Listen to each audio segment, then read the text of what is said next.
Hi everyone. Very happy to be live with Martin Edwards. Do you want to start us off with an intro to you and your books, Martin? Well, hello everyone. Great to be back talking to you, Carolyn. And I've recently published the 5th book in my series set in the early 1930s about Rachel Savernake, and this one is called Hemlock Bay. Lovely. Do you want to tell us a bit about what Hemlock Bay is about? Yes, well, Hemlock Bay is quite an intricate mystery, and it begins with a man called Basil Palmer, who's a very meek and law-abiding individual, but he's decided to murder somebody, and the only snag is he doesn't know anything about this person. So there's an element of mystery there, but he hires a private inquiry agent, and he discovers that this person, Louis Carson, is now living in a resort on the Lancashire coast called Hemlock Bay. Meanwhile, Rachel Savernake, who's a great enthusiast for surrealist paintings, has added another one to her collection. And this shows, when you can work out what it's all about, because it is very surrealist, the painting shows a body on the beach at Hemlock Bay. At around the same time, Rachel's friend, the journalist Jacob Flint, is consulted by someone who says he's a fortune teller from Hemlock Bay, and he's had a vision of a murder being committed at the summer solstice. So this combination of events arouses Rachel's curiosity and also Jacob's, and Rachel goes off to Hemlock Bay. She rents a cottage there, poking her nose into other people's business as usual, trying to find out what's going on. She's always fascinated by the possibility of murder and mystery, and what follows from there is quite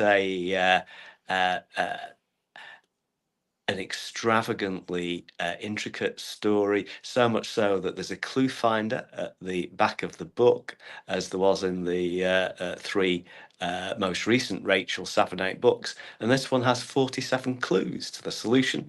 So if you're so minded, you can look at the clue finder and which ones you didn't. Yeah, it's a tricky one, isn't it? Because I sometimes flick to the back of the book and it's kind of hard to avoid. The clue finder's there and you're like, no, I don't want to know.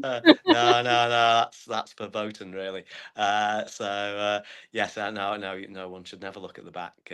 I say, but of course, one of the things about a good mystery, I think, is that you can hopefully read them again, as I read many mysteries more than once, and enjoy them even when you know how it ends. I think that's a test of a decent book. I think the Rachel ones in particular, I have read like some of your other series as well, are so intricate and the characters are so interesting. Yeah. You probably could read them again just to get more about like the characters. Yes. Yeah, well, there is quite a bit in those books that's under the surface, and there's stuff that I put in because I'm interested in it, and it amuses me or it fascinates me. But you don't necessarily need to pick it up in order to enjoy the book as a read, as a detective story. But if you're so minded, if you read it uh, thoroughly, or perhaps more than once, you will the typical reader will, I think, pick up more things than they might have done the first time around. You may not appreciate this after your university reunion, but have you ever been tempted to have a Rachel evening where everyone gets to come and try the cocktails mentioned in the book. Well, it's a very good idea. I've never thought of it, but yes, as you mentioned, my college reunion last night was quite something. Yeah, I think we finished about 2:30. So yes, that was quite an experience. But a Rachel Savonate cocktail evening, that's definitely worth thinking about. Although the only question is, would anybody be brave enough to taste the cocktails for fear of what might be in them? I don't know. I mean, as you read the books, you're like, some of these cocktails sound fabulous. Are they real ones, or are they just ones you've made up as you've gone? They are all real, and they come from a book that was published shortly before the Rachel stories begin. And it's a book called the Savoy Cocktail Book by a guy called Harry Craddock, who was the head mixologist at the Savoy. And the names given to some of the cocktails are very entertaining, as are the ingredients. So yes, they're all all the cocktails in the novels are based on the real ones in the Savoy Cocktail Book, and I was very interested that one of the earlier novels was reviewed by somebody who's an expert in cocktails. So that's always a bit of a challenge, but fortunately that person did like what I said about the cocktail, so that was all right. So see, this goes to show just how much research goes into it then, because you do mention the book in the Yeah, stories, don't you? yeah. I do think that authenticity is important. Um, Trying to get things right, and in some ways, in fiction, it's more important than many people might think. Um, Particularly in the Rachel Savonate books, I think it's generally important, but these books are there's quite a lot of melodramatic stuff going on. Um, Readers have to suspend their disbelief a bit, as they do with all crime fiction, really.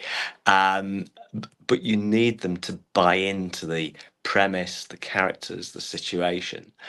And I think that a key way to do that is to make sure that although there might be quite a lot of outlandish things happening in the story, to make sure that wherever possible, the detail that informs the story and the way that you present the story is accurately researched. And if it's a book set in 1931, as this one is, then you need to know really what was possible in 1931 and what wasn't, what was around. You need to get that historical research right. And in fact, in terms of the research, this particular book, I've got a vivid memory of going up to the Lancashire coast, in particular around Heysham, which is very, very close to geographically to the fictional resort of Hemlock Bay, and I wanted to do two things when I made that trip. First of all, I wanted to get a sense of that part of the Lancashire coast, which I knew already, but I wanted to have it fresh in my mind. So it was that element of geographical or locational research that was important to me, but also to go to there's a very good little heritage centre in Heysham with information about Heysham Head, which has a distinct resemblance to Hemlock Head in the novel, and I found that there was a lot of information there that was very, very helpful, getting a sense of what the place was like in the early 1930s was important to me, and reading reminiscences of people who were around at the time. So it's that kind of research that I think does make a difference, and it's really important not to skimp it.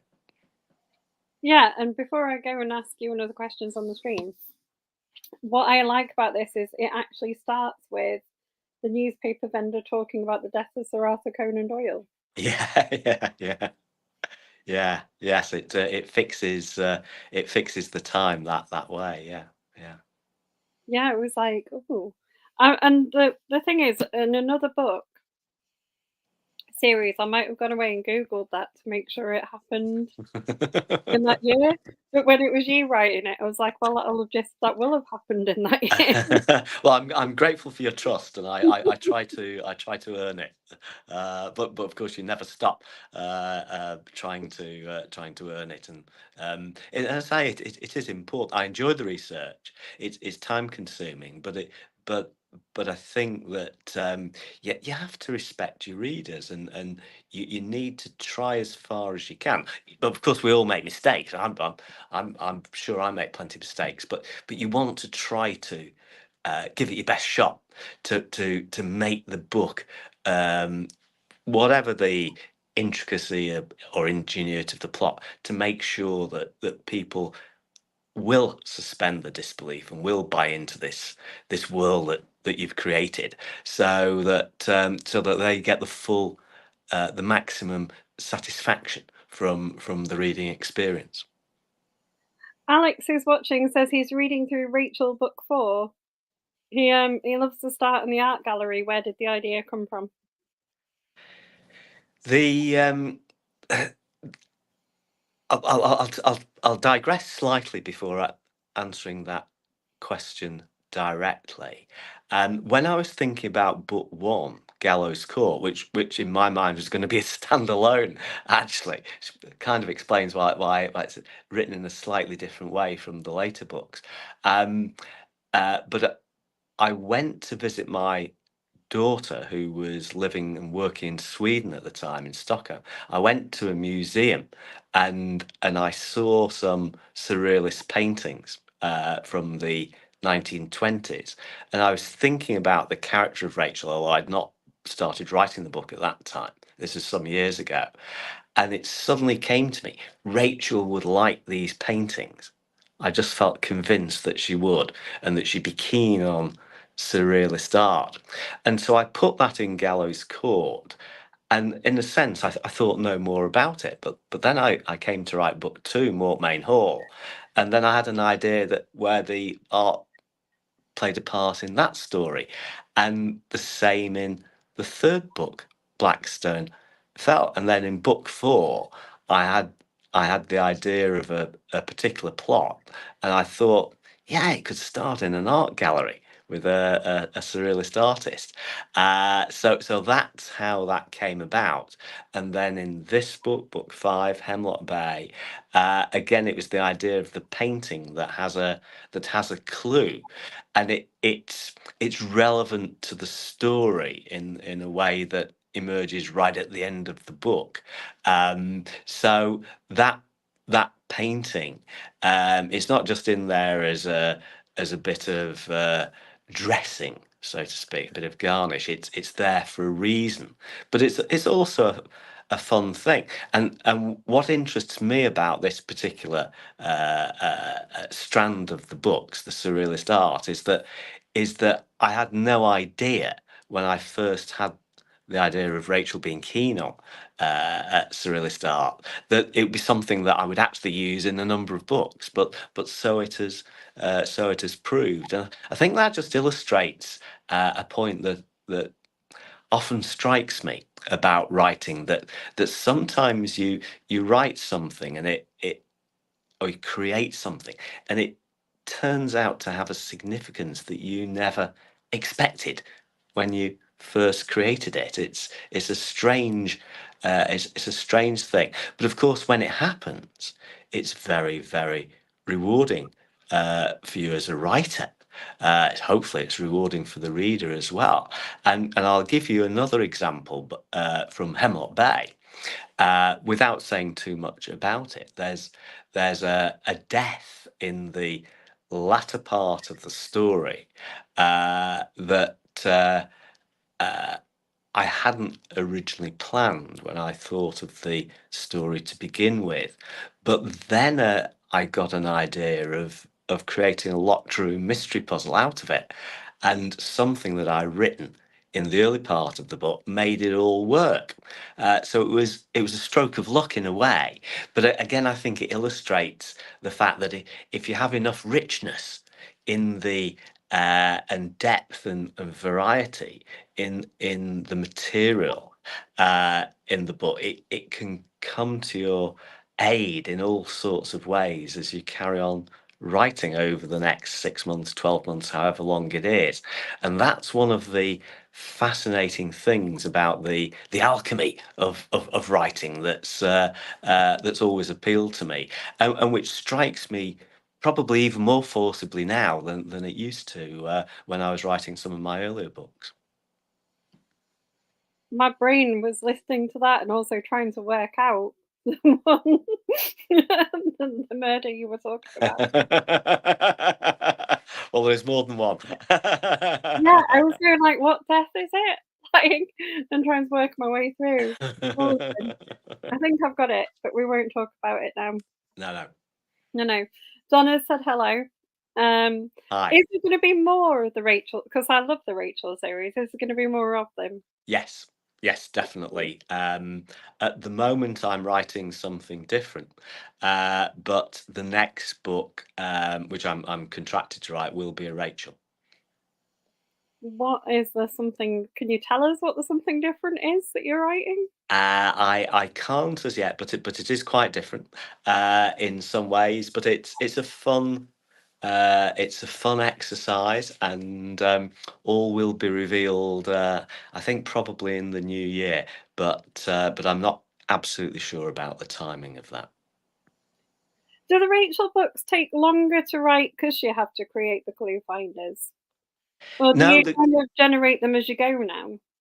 no, I do the clue finders right at the end, because until you've written the book, of course, you can't you can't know exactly what all the clues are, because although with every book except Gallows Court, which I didn't plan, the other books have been planned in that I knew what the key explanation is. There's always more than one mystery, but I always know what the solution to the main mystery is. So who done it and why? Those things I do know. So I've got a target in mind when I start writing. But a lot of the stuff in between starting and that finale, I don't know, and that's something that emerges during the writing process, and that's true of the clues as well, because for clues to work, I think that they have to fit naturally with the mystery that you're trying to create. You can't really force them very easily, or if you did, it might not be a very satisfactory way of writing. So I tend to write the book and then rewrite it and constantly try to improve it. And then at the end, I'll go through the book and figure out exactly what the clues are, because there always are clues. And in fact, in Hemlock Bay, because it is a very intricate story, as you said, there are 47 entries in the clue finder, which is the most by far I've ever done, and possibly the most in any clue finder that has been done over the years. You, I think in Hemlock Bay, if I'm right, when I was reading it, you were saying that you're now not the only kind of modern writer doing the clue finders. That's right. There's an American writer who got in touch with me to say, a lady, I've forgotten her name, I'm afraid. It's not on the tip of my tongue, but she said she was doing a clue finder, having liked the idea, having read Mortmain Hall, which was the first book to have a clue finder in. And Tom Mead, a very good writer of Locked Room Mysteries, has done a clue finder as well. So I'm very pleased that this is sort of taking root again. And this of course is what happened in the golden age, that a writer called J.J. Connington came up with the idea of the Cluefinder, and he had a little Cluefinder in one of his books in the late 1920s, and then other people started doing the same thing. Both British writers and American writers picked up on the idea and developed it, and the Cluefinders for a few years were very, very popular indeed. And then after the Second World War, kind of as the golden age went out of fashion by and large, so did Cluefinders. And I think the last one is that Kingsley Amis wrote a book called The Riverside Villas Murder, which was a kind of pastiche golden age story. And on the Dust Jacket Flat, there are 2 or 3 clues. So it's a kind of semi clue finder, and that is the last one before Mortmain Hall, I think. See, this is the other fascinating thing about talking to you at any kind of event, is you've got such a knowledge of like the history of crime fiction. Well, it's really fascinating. it's the thank you. It's the legacy of I won't say misspent youth and adult life, but certainly I've read an awful lot of these books, and as you know, I've written a history of crime fiction called Life of Crime. So I've done a lot of research for that, as well as the reading I've done over the years. I have a blog. Do you write under your own name? So of course I read and review books and films and so on for that. So of course over the years, all this information comes to, and you know, some of it sticks. Not all of it, but some of it does. We've got a hello from Leslie as well. I was wondering, Hello, Leslie. you've got a background in law, but have you ever been tempted to delve into writing like a legal kind of thriller or story? Well, in my very early days, Reginald Hill, the late Reginald Hill, the creator of DL and Pasco, encouraged me to write a legal thriller, and he actually gave me a book, Concrete Blonde by Michael Connolly, which he said he hoped to encourage me to try it. But because I've never been a criminal lawyer, I never felt I wanted to write a courtroom thriller. I'm not saying I would never do it, but so far I've never felt the urge to do it. What I did do after I'd written 7 books about Harry Devlin, the Liverpool lawyer, and they weren't courtroom stories, but they were about legal life to some extent. Harry's life in Liverpool. I worked as a solicitor in Liverpool, still connected with the firm many years later. But I did write a novel set in a law firm in London, which was about the legal profession in many ways, but it was also a kind of satire as well. And it was a book called Take My Breath Away. It was a book I was very proud of and excited about. And it's my least successful book, probably, in terms of sales and everything. So, yeah, who knows? You never quite know with writing whether something is going to take off or not. And that book, although I was happy with it, it didn't really sell very significantly at all. So you're no stranger to quizzing. No, Would no, no. you have the history of crime fiction as your mastermind specialist subject? I have been asked that before. My answer is I have done Mastermind I'm disappointed. crime crime. I've done Crime Fest Mastermind. So I've actually done sort of crime fiction type Mastermind contests 4 times over the years. But if I were doing it for real, if I did the Mastermind TV program, which I'm not planning to do, no, my subject will be the music of Burt Bacharach, because I love that music, and as all my friends know to their cost, I never weary of talking about it. So yeah, so I would think that Burt would be my subject of choice, probably. I used to write mastermind quizzes for the kids at my school. All right. which is really fun, but you also Yeah. go down really weird rabbit holes researching for specialists. Yeah, well, exactly. I've written some quizzes and for festivals and events and so on, and it can be quite a distraction, can't it? It can, and you learn the weirdest things, Yeah, yeah, like that you never needed to know. Uh, exactly. Sarah says that Harry Devlin is brilliant. Thank you, Sarah. Well, I'm very fond of Harry, and although it's a long time since I wrote, I did write an eighth book after a gap of about 10 years, called Waterloo Sunset, which I was very happy with. Um, uh, but since then, I haven't written about Harry. But I do like Harry, and if the opportunity arose, I'd be very happy indeed to go back to Harry and give him a fresh life. So that's something that I've definitely not retired him. But of course there are only so many hours in the day, and the plenty of books I want to write. So Harry's been on the back burner for a while, but I am fond of those books, and I was incredibly happy a while ago.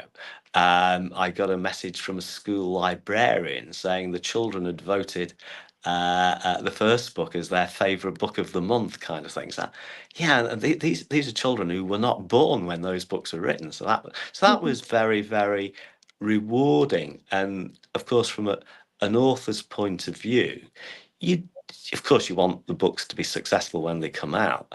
Sometimes they are, sometimes they aren't. But to feel that they've got some degree of longevity is pretty rewarding, I must say. And I was very, very grateful when I got this email completely out of the blue from somebody I didn't know at all in the south of England. It was a great film, and in fact, the books have started to be published in Spanish for the first time quite recently. So it just goes to show you can never predict what will happen with writing. Was Waterloo Sunset a little nod to a musical Well, number? all the titles of the Harry Devlin books come from 60s pop songs. So there's, of course, All Lonely People comes from Eleanor Rigby. Waterloo Sunset comes from the great Kinks song. And I was very fortunate that the great Ray Davies, who wrote that song, actually gave permission for me to use the lyric or an extract from the lyric in the book, because of course it's difficult to get copyright permission for lyrics, or if you do, it can be extremely expensive. But Ray was very generous, and I was very grateful for that because it's a great song and it just fitted the story really well because there is a place in Merseyside called Waterloo, so that and that's where one of the crimes is committed. So that was something that worked out really really nicely, I felt. I also feel like a love of music can draw you into something. You know, if you see like a book with like a song title or something that you enjoy, it can draw you into reading an author's work. Yeah, You might just yeah. really. I look. There's a horror author I like, and basically my favorite book of his have quoted song lyrics from one of my favorite bands. Yeah, it's an appealing thing, and I know that, yeah, there are writers like Ian Rankin, John Harvey, Peter Robinson, um, and they've all used song title. And in fact, Ian once inscribed a book to me, sort of, from one song title fan to another. So it's certainly not unique to me, but and of course those are all writers I really admire as well. Really enjoy their fiction. So. I think it's fun, and in every contemporary novel I have written, there is a Burt Bacharach reference somewhere or other. That's a challenge for people Absolutely. reading your books, isn't it? To work that out. Yeah, yeah, yeah. Sarah's mentioning the Lake District mysteries. We've not touched on those yet, have we? Yes, yes. Um, Well, the Lake District mysteries. So somebody suggested online recently that series is finished, but it isn't. I can assure you that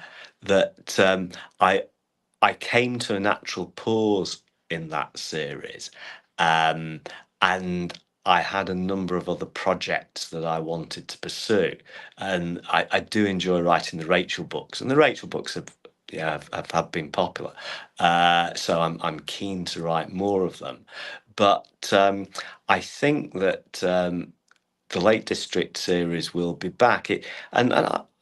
I'm thinking of reimagining it in one or two ways as well to bring it back with a bang in a number of ways. But my thinking isn't very developed at present because, of course, I'm concentrating on these other books at the moment. But yeah, the Lake District books are a lot of fun to write. Of course, a lot of fun to research. Going up to the lakes, that's no hardship.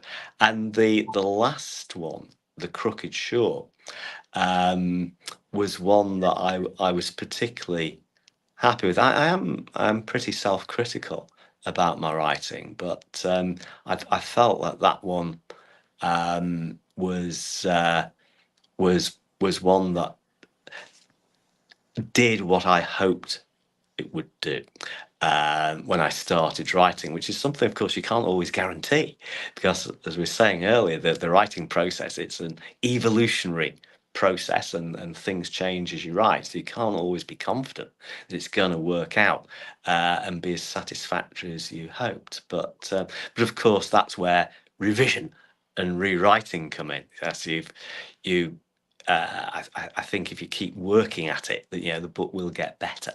And yeah, certainly if you looked at one or two of my first drafts, you think, well, it's got a lot of scope to get better. But hopefully by the time of the final draft, by the time I send it to my agent and my publisher, whichever publisher it is, I only sent out when I'm think yes, it's reached a point where I'm not ashamed of it anymore. Sarah says happy dance. She's very happy. Thanks, Sarah. I have another question for you, but I'm going to come back to what you were saying about being quite self-critical about your work, because you are a man who's won like every crime award known to man. Well, quite a lot of them. well, I've had a lot of good fortune with awards in recent years.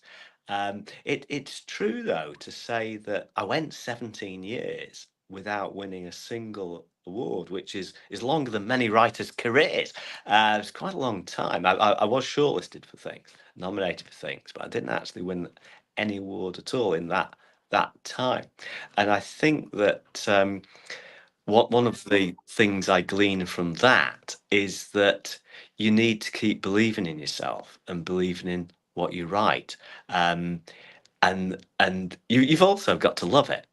I think it's important to love what you do because it's that love that keeps you going, even if you write a book. I mentioned the law firm book, which is called Take My Breath Away, which I actually spent about 3 years on that book, and then it didn't do anything, and that was disappointing.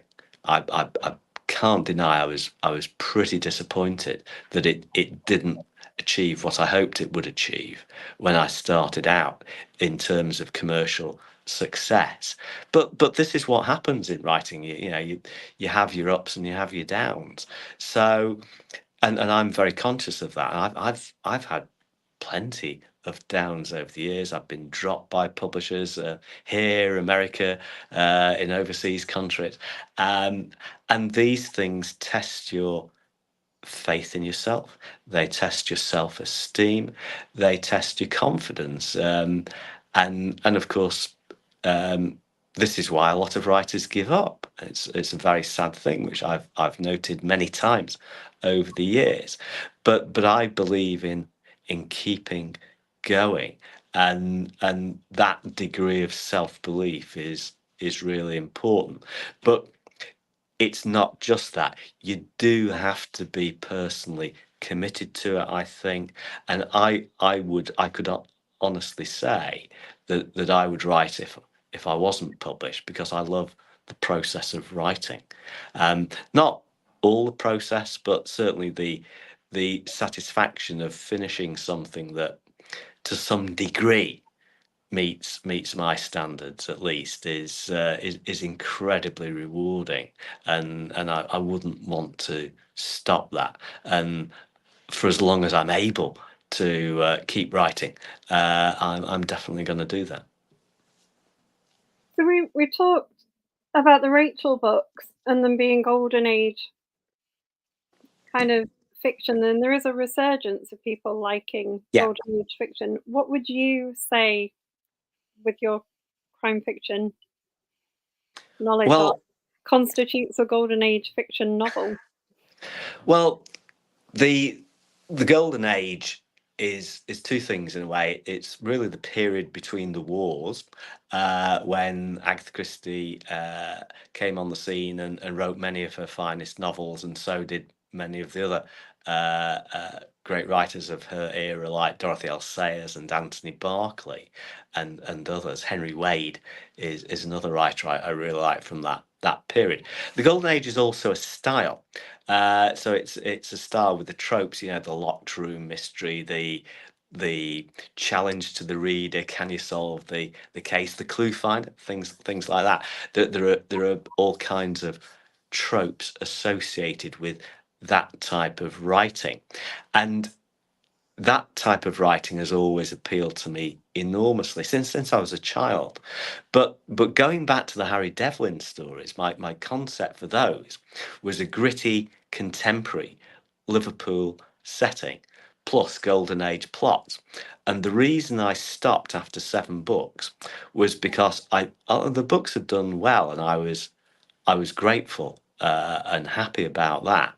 But the thing that frustrated me a lot was that I paid a huge amount of attention to the golden age aspect of those stories. No critic ever mentioned it at all, ever. And I read all my reviews. It was never mentioned. Why? Because it was out of fashion. There was a part of those books, the Harry Devlin books, that was out of fashion. So everybody focused, or at least the critics, not necessarily the readers, but the critics focused on gritty Liverpool and the sort of seamy side of Liverpool. But that was only half the story. Yeah, Harry's love life, all that kind of thing. But the plots were very important to me, and the golden age elements. There's a dying message clue in Eve of Destruction, very much a golden age trope. But I felt that what I was trying to do wasn't really coming across to critics generally, and possibly some readers as well. And I was conscious that I was doing something that was unfashionable, even though the books had done okay. So that's when I started writing other types of books, like Take My Breath Away, and then I started the Lake District books, which are much less golden agey than the Harry Devlin books. But now the golden age is enjoying this huge revival. The British Library crime classics that I've been associated with for the last 10 years, that's been incredibly successful, and to everybody's surprise, not least mine. And so, and I wrote a book called The Golden Age of Murder, as you know, Caroline, and that was a book that was a pet project that I thought, well, it was a niche project. I didn't think particularly that any publisher of any significance would be interested in it, and yet that book, as it turned out, did really, really well, and sold around the world, and has been something that's been very beneficial to my career. But it was luck and timing, that the things that I'd been interested in that were unfashionable for years and years and years, suddenly I remained fascinated by them, but all of a sudden fashion changed and other people critics became fascinated by them as well. So, this is an argument for staying in the game as a writer and hoping that the wheel of fortune turns in your favour, and that people start to get what you're trying to do. And that's been, from my perspective, incredibly rewarding this past few years. In the past I would never have dared to put a Cluefinder in a Harry Devlin book, because people, what's this, ridiculous. Now it's very different, and that's terrific. So it's all about surviving, living long enough to see the wheel of fortune turn around in a better way. But some of that's you influencing fashion, though, isn't it? Because you were the one who started the Cluefinders, and now you're getting other people to do them. Yeah, well, to an extent, and I suppose one way to look at it is that the golden age of murder and the British Library crime classics they started at roughly the same time, and I think they caught something in the zeitgeist that hadn't been there before, or had been subdued or suppressed in some way. So I was doing things that had always appealed to me, but all of a sudden, critics and publishers became more interested in them than they had been previously. And of course, aside from my point of view, that's been absolutely wonderful. Yeah, I can imagine. So apart from yourself and the Rachel series, which are outstanding, what are the best modern golden age crime fiction novels? Well, I think it's hard to say, because, of course, the minute this conversation comes to an end, I'll think, I've forgotten to mention all sorts of people. So this is a selective list. I think that Janice Hallett is very good. I think that her first book, The Appeal, it actually takes uh, something from Dorothy L. Sayers, The Documents in the Case, something from Anthony Barclay's Murder in the Basement, both books of 1930, and refashions them in a very modern way, a very clever way. And it's very funny. It's very, very enjoyable. So I think that's a very good example. Of course, Richard Osman, who's essentially writing, I would say, comic books, but his books have this idea of the gang of veteran amateur detectives in the Thursday Murder Club. So that's another kind of approach. You've got locked room specialists like Tom Mead, who I mentioned before. So there's a whole range of people bringing different approaches to this type of crime fiction, and of course, the more that readers come across books of this kind, as well as rediscovering the old classics, the more they think, yeah, well, actually, it's not fuddy-duddy, it's not stale. If it's done well enough, it can be incredibly entertaining. And I say I just think that's absolutely great. Yeah, I agree wholeheartedly. I think one of my favourite kind of mysteries are the locked room Yeah. ones. They're very enjoyable because they, Yes. they challenge you to try and puzzle it out as you're reading, don't they? Exactly, and that they are. I mean, locked room mysteries go back, all the way to Murders in the Rue Morgue in the 1840s, but they were particularly prevalent in the Golden Age, and some of the great books by John Dixon Carr, for example, is the king of the locked room mystery.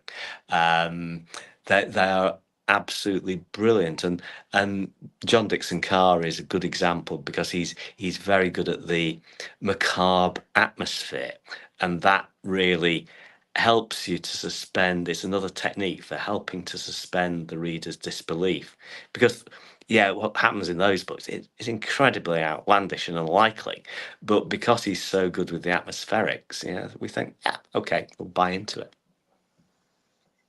While we're on the sort of book recommendations. What have you read recently and really enjoyed? Again, quite a number of books. Quite a number of books from the past, which I've been reading with a view to the British Library, perhaps republishing them in the future. That's something I do all the time. One example I'll mention is a writer called Fiona Sinclair, who strikes me as someone with a lot of similarities to the early P.D. James, and she was writing at about the same time. Sadly, she died young, but she's a very interesting writer, more or less completely unknown, forgotten. But I think she was a talent that, had she lived, she could have become maybe another P.D. James, and certainly the similarities are quite striking. I think of recent times, I've read Kate Ellis's Coffin Island, which was, as always, a very entertaining traditional mystery. Um, I'm just about to start Anne Cleeve's new book, Dark Wives. So yeah, so I like to vary what I read between the older stuff and the newer stuff. Dark Wives is excellent. Yes, I'm looking forward to it. Little bit. I liked it a lot, but it came quite close to home for things I've done as a job. Right. Yeah. Yeah. Yeah. Well, I Yes. don't quite know where I feel about some of the things that happen in it. Right. Right. Well, I shall look forward to. I do look forward to it. But yeah, well worth reading. And Kate Ellis, um, I absolutely adore her books. Yeah. Yeah. Very, very interesting plots, intricate, um, enjoyable, and she's kept that series going because there are almost 30 books in that series now. So it's quite an achievement. It is. I think writing a long-running series must be especially tricky. And Sarah Blackburn's asked you how you keep track of what's going on in your series. Well, I've never written more than 8 books so far in a series. So there are 8 Harry Devlins at the moment. There are 8 Lake District books at the moment, and they have been written over a period of time, particularly the Lake District books.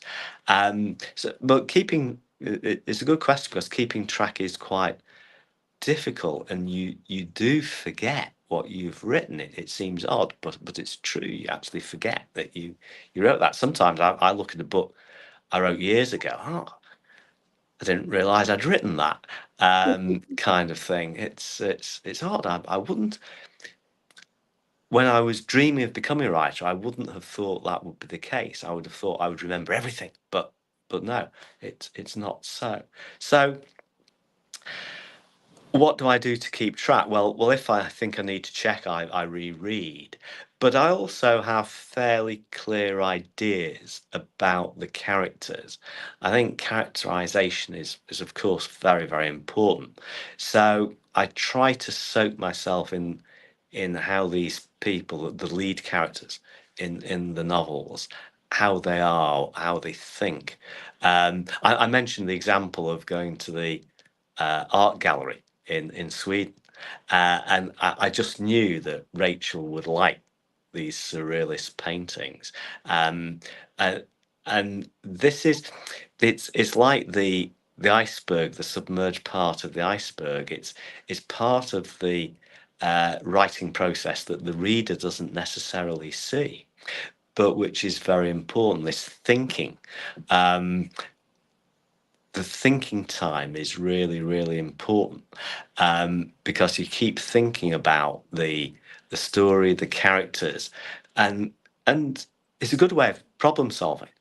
You might have hit some kind of roadblock, and then you think about it. You might go for a walk, whatever, and all of a sudden, yeah, bingo, the way out, the escape route, comes to mind. And of course, that's very, very satisfying as well. So keeping track is important, but it's also keeping those characters in your mind, and also ways they might evolve and develop. I'm not 100% sure how my lead characters are going to develop, um, because that's the nature of life, isn't it? That we don't know what's around the corner, probably just as well. Um, so so there's an element of the unexpected in life, and I think that that's true with the characters in my books, that I don't necessarily know what the future holds for them. And again, that's probably just as well for them as well as for me. Probably. Rachel's got quite an unusual surname. Yes. How did you come up with that? Did you always intend for it? Did she come like fully formed with a name and everything? I think is where I'm going with this question. She did, and there's a very specific reason for the name, because when I was a child, I read The Hollow by Agatha Christie, and that has a character called Henrietta Savonnet, or some people say Savonat, but I say Savonnet. Um, and it was a name that really appealed to me as a child, and I wanted to use it in Gallows Court, or with this character, because it just seemed right. This hint of the snake, the something mysterious and sinister, greatly appealed to me. And then it turned out that Marjorie Allingham had used it. I think Kate's used it at some point in one of the books. Um, so it's a name that appealed to me. And what happened with Rachel is that I was thinking of doing something very, very different from the Lakes. I wanted a change. I wanted to do something golden agey again, after the Harry Devlin books, but in a different way, but set in that period rather than contemporary. And then I got the idea of this young woman who's incredibly rich. She can do anything.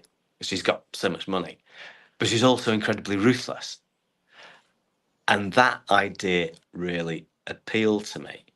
And then I had the idea of this journalist, Jacob, who becomes intrigued by her and wants to find out what Rachel is all about. And that's how Rachel originated.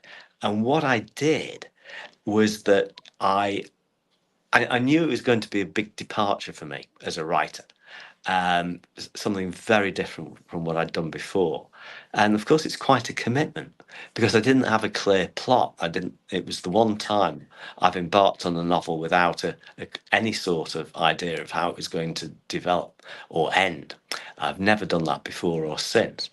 And what I did was I wrote a short story about Rachel to see whether I enjoyed writing about her.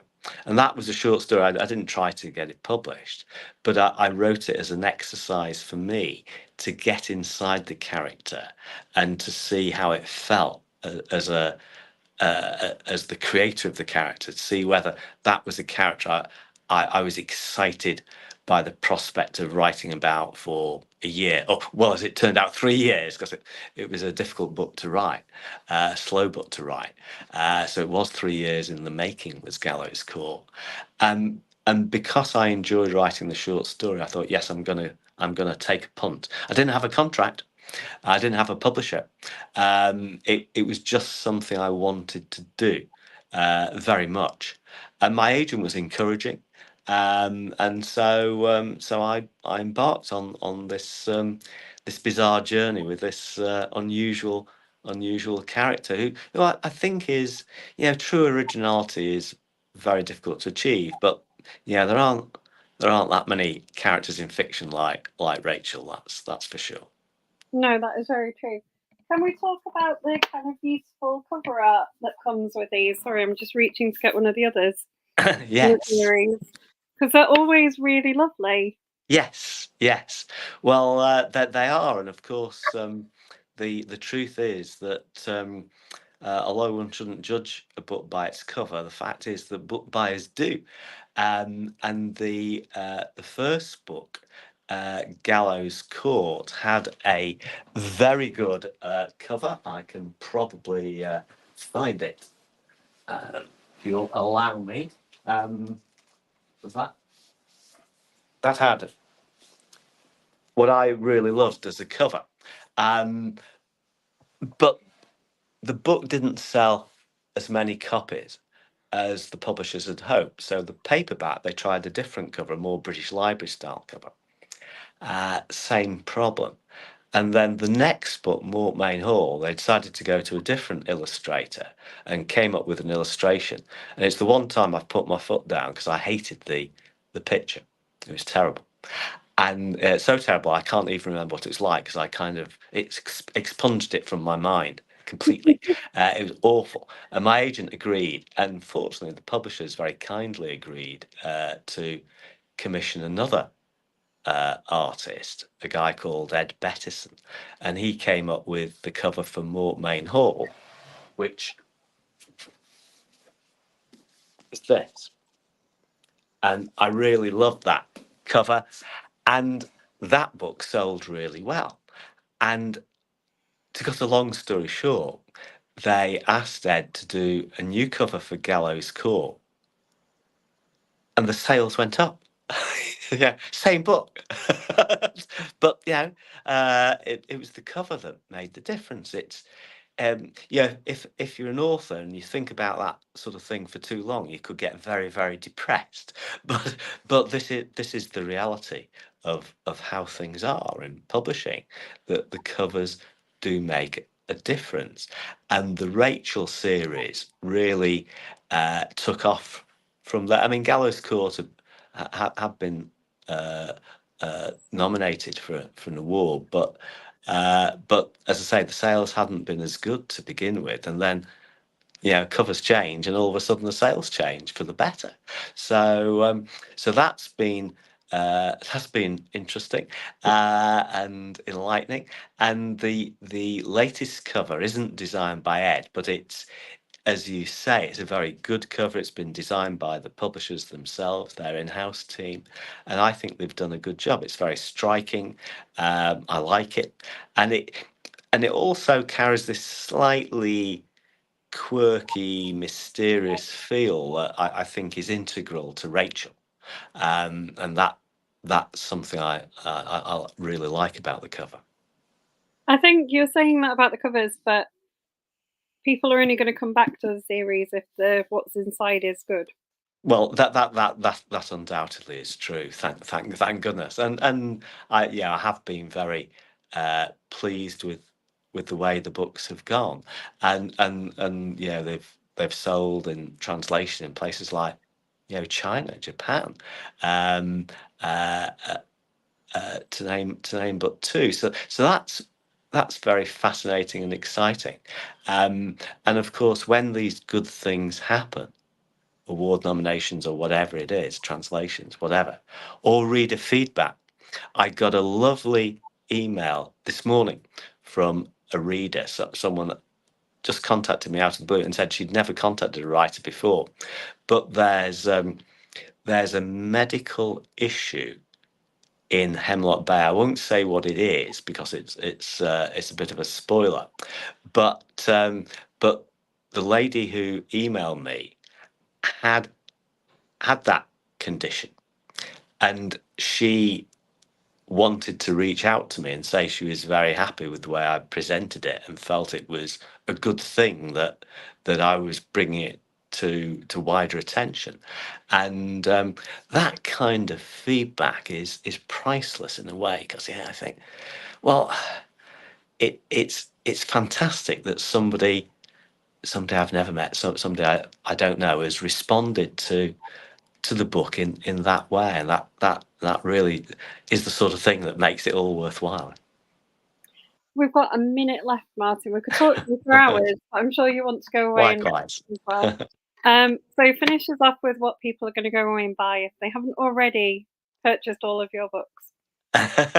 Well, we've talked about the three series. I'm very proud of all of them. I would never publish a book I wasn't happy with.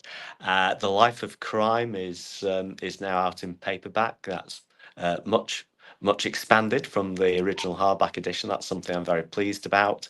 And The Golden Age of Murder is going to come out next year, and that will be again expanded, updated, 10th anniversary, and that's although it's non-fiction, again I'm very excited about that too. So Hemlock Bay now, and another take on the Golden Age of Murder in a few months' time. Excellent. And then all that's left to say is thanks so much for joining us this evening. Well, thanks so much. It's always a pleasure to chat to you, and thanks for asking me.